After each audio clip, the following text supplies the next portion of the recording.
쌍방울그룹의 불법 대북 송금 의혹에 연루돼 재판에 넘겨진 이화영 전 경기도 평화부지사가 1심에서 징역 9년 6개월의 중형을 선고받았습니다. 재판부는 당시 경기도지사였던 이재명 민주당 대표의 방북과 관련해 북한 상부로 자금이 넘어갔다고 지적하면서 죄질이 매우 무겁다고 질타했습니다.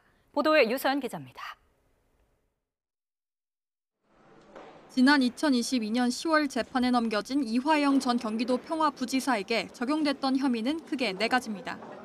뇌물수수와 정치자금법 위반, 외국환거래법 위반과 증거인멸 교사 등 혐의가 공소장에 적시됐습니다. 1년 8개월 만에 심리를 마무리한 1심 재판부의 판단은 대부분 유죄였습니다. 먼저 가장 쟁점이 됐던 대북 송금 의혹과 관련해 재판부는 경기도가 지급해야 할 스마트팜 사업비와 이재명 당시 경기도지사 방북 비용을 쌍방울이 대납하려고 했다는 점은 모두 인정했습니다. 특히 경기도지사 방북 비용에 대해서는 비공식적으로 전달된 사례금 성격이라고도 지적했습니다. 다만 실제 불법 자금으로 인정한 금액은 검찰이 공소 사실에 적시한 800만 달러의 절반 수준으로 스마트팜 사업비 가운데 일부는 조선노동당에 지급할 고의가 있다고 보긴 어렵다고 판단했습니다. 억대의 뇌물과 불법 정치자금을 받은 혐의도 대부분 유죄가 인정됐습니다. 재판부는 이전 부지사가 공적 지위를 활용해 사기업을 무리하게 동원했고 당시 지사였던 이재명 대표의 방북 비용으로 북한 상부에 자금이 넘어갔다며 죄를 매우 무겁게 판단해야 한다고 지적했습니다.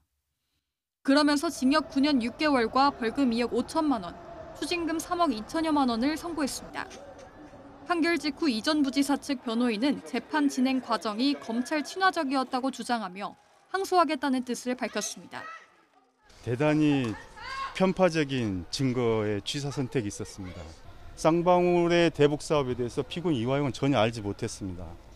그럼에도 불구하고 김성태의 사후 주장만을 검찰이 선택하고 또 이 검찰의 주장을 법원이 그대로 받아들인 것입니다. 징역 15년을 구형했던 검찰도 뇌물 등 혐의에 대해 법정형보다 낮은 형량이 선고된 점, 대북 송금과 관련해 일부 무죄 판단이 내려진 부분은 항소를 제기해 바로잡겠다고 밝혔습니다. YTN 유서연입니다.